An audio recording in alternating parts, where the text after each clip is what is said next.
What's going on, guys? Justin Florio here at PNC Fitness, and today I want to talk about the top 5 approaches that you should do with new clients as they either come into your door or you start working with them within your commercial gym or the small gym that you're working at. Anyone who walks into my door, I treat them as if they are a family member, and I'm going to treat them with respect, and I'm not going to try to make them feel stupid because exercise can be very overwhelming. They have most likely read numerous articles on the internet, they have tried it before, and they have not succeeded. So now they're calling you in hope that you're going to help them succeed with their goals. And that is my segue into number 1. The most important thing I believe that you should talk to your clients about is goal setting. Goal setting can be very overwhelming, and typically what happens with a new client is they always want to lose weight in the beginning, which is fine. Now, in order for a new client to lose weight, you're most likely going to say, eat in a deficit and exercise. The two will almost always help you lose weight.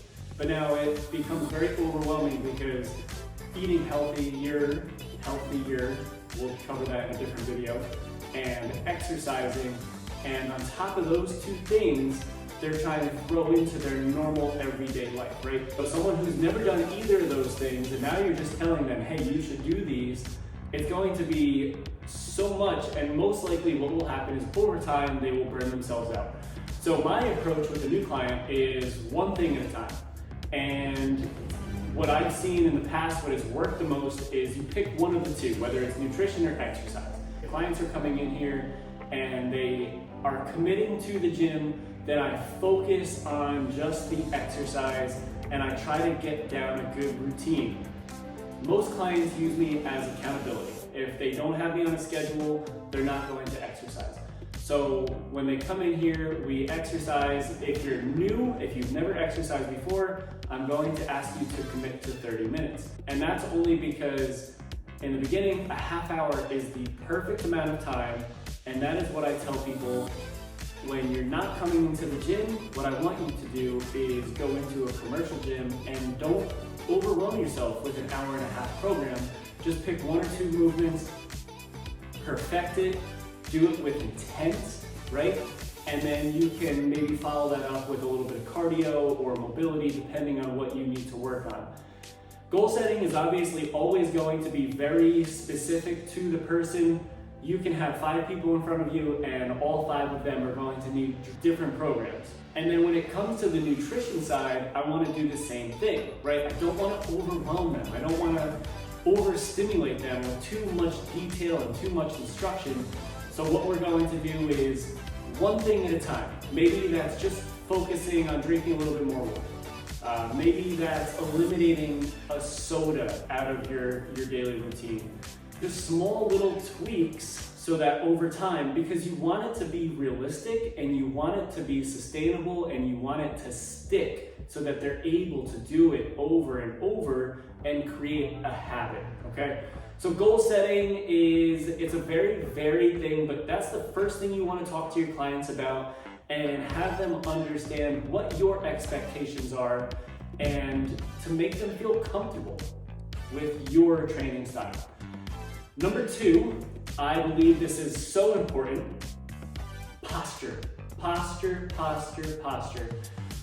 is the number 1 thing, because if your client is coming in and they have bad posture, whether it's rounded shoulders, whatever the case may be, you want to try to correct that. And I'm not saying to act as a chiropractor and manipulate them on the ground, but just talking to them about, chest nice and high, be proud of who they are, understanding how to do pelvic tilt so they can move this middle region, and trying to perfect those things and trying to become that little angel on their shoulders so that when they're working on their computer, because almost 90% of my clients are always sitting there on a desk typing, sticky note on their computer, posture, or use your timer and every hour just say stand and focus on the postural positions that my trainer told me.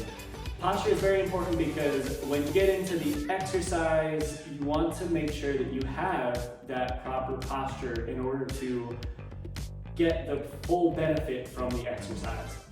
Now, number 3, it's hydration. And the normal client who's coming into my facility, is super dehydrated because they're not drinking enough water. And just try to hydrate your body because your body is made up of water, right? So why wouldn't you want to fuel your body with something that it's made out of?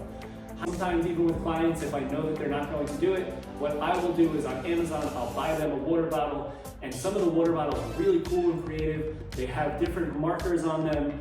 At the top, it'll say, finish this by 8 a.m., finish this by 12, finish this by 4, and good job, you got your water in for the day. You are hydrated. So small little things like that, those are small little tactics that you can do with your clients to help them hydrate over time. Obviously, asking them to maybe drink a glass of water before or after every meal, and especially if they drink coffee, drink the water first thing in the morning before they drink the coffee, okay? And then number 4, we have mobility. So mobility is something that everybody can work on, even if you're super flexible, just because it'll help with everyday range of motion and everyday life, and it'll just make everyday life easier. When it comes to mobility, what I always have my new clients do is I have them go out and they get a foam roller. It can be one of the softer ones, and foam roll the whole body, starting from the calves, get into the quads, the hamstrings, the glutes, the lats, your upper back. And if you continuously do that over time, it'll just make you feel better. It's not going to be a permanent fix. And then when it comes to the stretches, I have them do the basic yoga stretches, which would be your child's pose, your pigeon, your cat-cow, some rotations, hamstring stretches, couch stretch, frog. And then if they're really good at it, you can make it a little bit more dynamic to make it a little bit more challenging, or maybe add a deficit to it to make it a little bit more of a challenge for that person. My final one is the basic movements. Now, when it comes to a new client and they're starting off, they don't need to do anything crazy, and you need to stick to the absolute basic movements. You can start off with a bench press. If they can't do a barbell bench press, they could try to do dumbbell bench press, or maybe a cable in bench press. They could try to maybe do push-ups, just some kind of a pressing motion. They go into some kind of a pulling motion, whether it's a pull-up or a TRX row or dumbbell rows or cable pull downs or banded pull downs, right? The basic movement, or it could be a lower body exercise, whether they can do an axial load barbell back squat, or maybe they do a goblet squat, or just a body weight squat. And then there's so many different routes that you can run off of that. You can do your lunges, and you can do your step ups and lateral lunges. The idea is just to keep it basic, get those movements down, because all in all, as a personal trainer, your job is to teach them how to do those movements properly, so that this way, whether they move or they go off on their own, you want to make sure that they feel confident doing those movements on their own. My top 5 things that I would work on with a new client as they walk into the door. Number 1 is goal setting, so important. Number 2, make sure they're nice and upright and proud of who they are, focus on their posture. Number 3, get them to start drinking a little bit more water, hydrate. Number 4, mobility, just get them to start stretching a little bit more. Overall, they'll just feel better. And then number 5, if they're ready for it, get into the basics, get them under a basic foundational strength program. I hope that this video helps. Have an awesome day. If you can, please leave a comment, subscribe, and I will see you guys next time.